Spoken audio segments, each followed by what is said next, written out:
आज की जो प्रेस कॉन्फ्रेंस में कर रहा हूँ, ये जम्मू कश्मीर का जो एंटी करप्शन ब्यूरो है, एसीबी जिसे कहते हैं, उसकी वर्किंग के ऊपर मैं सवालिया निशान उठा रहा हूँ। आज से 3 साल पहले मैंने जम क्या एक 500 करोड़ के करीब अप्रॉक्सीमेटली स्कैम निकाल के बाहर रखा था, जो डायरेक्टरेट ऑफ हेल्थ सर्विसेज का था और एक रूरल डेवलपमेंट डिपार्टमेंट का, कुछ 1-2 डिपार्टमेंट्स का था। जैसे 1-2 अल्ट्रा मशीन की बात की थी मैंने, उसका कंपैरिजन दिया था।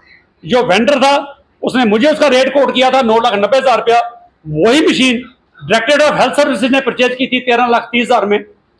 मुझे प्रिंटर कार्ट्रिजेस की जो कोटेशन दी थी वो दी थी मुझे 650 550 की।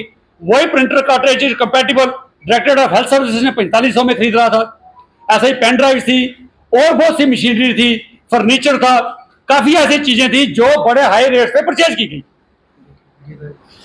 तो ऐसे ही वीडियो 2 थे, फ्लाई मडाल की वीडियो थी एक और एक अखनूर का, जो लाइन पाउडर उन्होंने बल्क में परचेज किया। किसी ने 14 रुपए में परचेज किया किलो के हिसाब से, किसी ने 18 रुपए में, जब किसकी मार्केट वैल्यू 6 रुपया और 8 रुपया थी। सो ये मैंने क्रिमिनल मिसकंडक्ट सामने रखा। मेरी प्रेस कॉन्फ्रेंस के बाद एंटी करप्शन ब्यूरो के डायरेक्टर साहब अनंत जैन साहब थे, उन्होंने एक कमेटी कॉन्स्टिट्यूट की, कॉग्निजेंस लिया। जीएस गुम्मन साहब जो एआईजी पर्सनल पॉलिसी थे, उनकी अध्यक्षता में कमेटी कॉन्स्टिट्यूट की और उन्हें 4 महीने के बाद, 4 महीने मेहनत करने के बाद एक ये अलर्ट नोट जारी किया। ये अलर्ट नोट जारी किया 19/9/2022 को। उन्होंने कहा जी जो जो एलिगेशन बलविंदर सिंह ने लगाए फाइनेंशियल इरेगुलरिटीज के, जेम स्कैम के, वो ग्राउंड पे बिल्कुल दुरुस्त पाए गए। लेकिन अफसोस ये हुआ कि इन्होंने ऑब्जर्वेशन दी, सब कुछ कहा, कहां कहां लेकूनाज है, लेकिन लास्ट में ये कहा the loss to the state exchequer shall be recovered from the vendor. मैं डॉक्टर साहब एसीबी से पूछता हूं, वेंडर एक प्राइवेट पर्सन है, वेंडर तो कोशिश करेगा मैक्सिमम प्रॉफिट मिले। वही वेंडर मुझे कोटेशन 9,90,000 की दे रहा है, तो हेल्थ वालों ने 13,30,000 की क्यों खरीदी? सवाल यह निशान हेल्थ पे उठता है, ना कि वेंडर पे उठता है। आपने कहा वेंडर से रिकवर कीजिए, आपने आज तक एफआईआर क्यों नहीं रजिस्टर किया?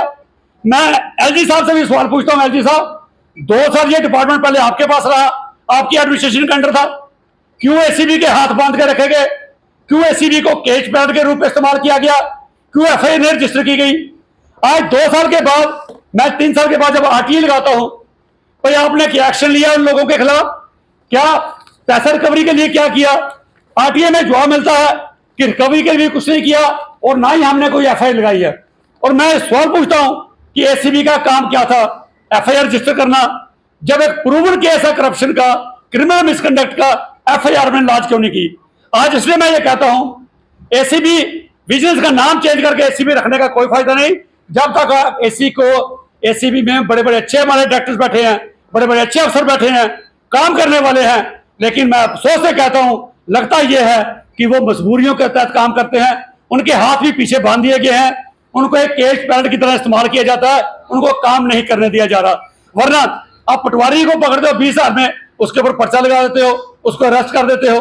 आप जई को पकड़ते हो 10,000 की करप्शन करते हुए, आप उसके ऊपर एफआईआर रजिस्टर करते हो। इन लोगों के बड़े बड़े मगरमच्छ जो मैंने जम में निकाले थे, इनके ऊपर कोई एक्शन आपने क्यों नहीं लिया?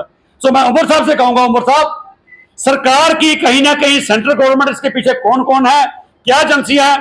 क्योंकि जब वो एक मशीन बन गई है, 1,000 की चीज जो जम के थ्रू बेचता है वो 1,500 में बेच देता है, उसके ऊपर कोई एफआईआर नहीं। सो जो भी दुकानदार अपनी चीजें महंगी बेचना चाहता है वो जम पे रजिस्टर करता है और डबल रेट पे बेचता है।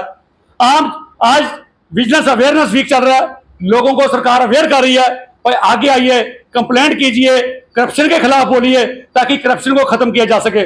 मैं उन लोगों से विनती करता हूं कि कहीं कोई टाइम जाया करने की जरूरत नहीं है। मैं पिछले कई सालों से 8-10 सालों से बिजनेस पे काम कर रहा हूं, कंप्लेंट कर रहा हूं, अफेयर रजिस्टर कर रहा हूं, लेकिन कहीं भी रिजल्ट ओरिएंटेड काम नहीं है। सो उमर साहब, अंत में मैं आपसे दरख्वास्त करता हूं, अब ये डिपार्टमेंट आपके पास है, क्योंकि ये जीडी के अंडर है, जीडी आपके पास है।